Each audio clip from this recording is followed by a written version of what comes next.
வணக்கம் பட்ஜெட் விசாலம். என்னோட குட்டி திரைக்கு உங்களை நான் வரவேற்கிறேன். வாங்க வீடியோவுக்கு போகலாம். இன்றைக்கி நம்ம பார்க்க போகிற வீடியோ ஒரு சட்னி வகை தான். இந்த சட்னி ஒரு வாரத்துக்கு நீங்கள் வச்சு சாப்பிட்லாம்.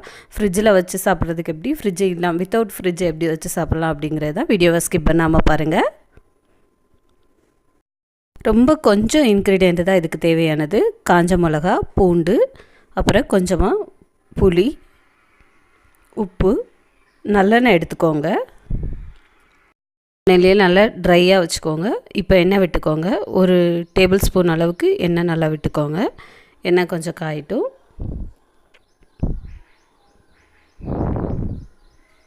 இப்போ இதில் நம்ம காஞ்ச மிளகா சேர்த்துக்கிறோம்.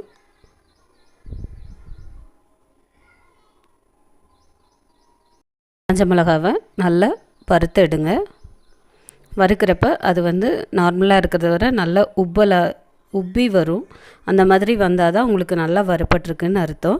அந்த மாதிரி வராமல் நீங்கள் வறுத்து எடுத்தீங்க அப்படின்னு சொன்னிங்கன்னா அந்த சட்னியில் ஒரு மாதிரி அந்த பச்சை ஸ்மெல் அடிக்கும். டேஸ்ட் உங்களுக்கு அவ்வளோ நல்லா இருக்காது.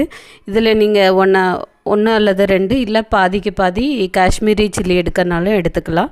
காரம் கொஞ்சம் விரும்பாதவங்க காஷ்மீரி சில்லி எடுத்துக்கோங்க. நல்லா வறுத்து எடுத்துக்கோங்க.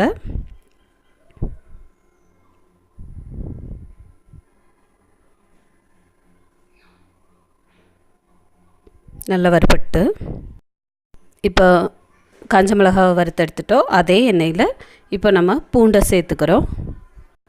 பூண்டு நல்லா வதங்கட்டும். அந்த பச்சை ஸ்மெல் போகிறது வர நல்லா வதங்க விடுங்க. அந்த ஈரத்தன்மைலாம் ஓரளவு போயிடும்.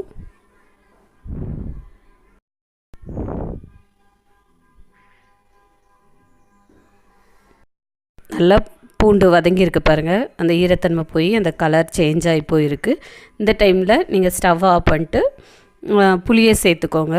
புளியவும் அந்த எண்ணெயில் லைட்டாக கொஞ்சம் இப்போ இதை நம்ம அரைச்சி எடுத்துக்கலாம். இதோட உப்பு சேர்த்துக்கிறோம்.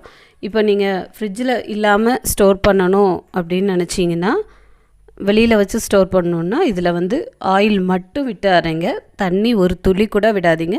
அதே மாதிரி மிக்ஸி ஜாரில் கூட லைட்டாக தண்ணி இல்லாத அளவு நல்லா தொடச்சிட்டு யூஸ் பண்ணுங்கள். நீங்கள் வெளியில் வச்சு யூஸ் பண்ணுறதுக்கு எண்ணெய் மட்டும் விட்டு அரைங்க, தண்ணி விடாதீங்க. அப்படின்னா தான் ஒரு வாரம் ஆனாலும் உங்களுக்கு அது கெட்டு போகாமல் இருக்கும். இப்போ இதை அரைச்சி எடுத்துக்கலாம். ஸ்டோர் பண்ணி வைக்கணும்னு நினச்சிங்கன்னா இதில் தண்ணி விட்டு அரைச்சி எடுத்துக்கோங்க. கடுகு மட்டும் சேர்த்து தாளித்து ஊற்றினா போதும். உளுந்தம்பருப்பு சேர்க்க வேண்டாம். இந்த சட்னி நீங்களும் உங்கள் வீட்டில் ட்ரை பண்ணி பார்த்துட்டு உங்களோட கமெண்ட் பாக்ஸில் மறக்காமல் எழுதுங்க. இந்த வீடியோ உங்களுக்கு பிடிச்சிருந்ததுன்னா லைக் பண்ணுங்கள், ஷேர் பண்ணுங்கள், கமெண்ட் பண்ணுங்கள். மறக்காமல் சேனலை சப்ஸ்கிரைப் பண்ணுங்கள். சப்ஸ்கிரைப் பண்ணும்போது அந்த பக்கத்தில் இருக்க பெல் ஐக்கானையும் மறக்காமல் கிளிக் பண்ணிக்கோங்க. அப்படின்னா தான் என்னோடய வீடியோஸ் உங்களுக்கு அப்பப்போ நோட்டிஃபிகேஷனில் வரும். ஒரு வாரத்துக்கு தேவையான சட்னி பிரச்சனை இல்லை.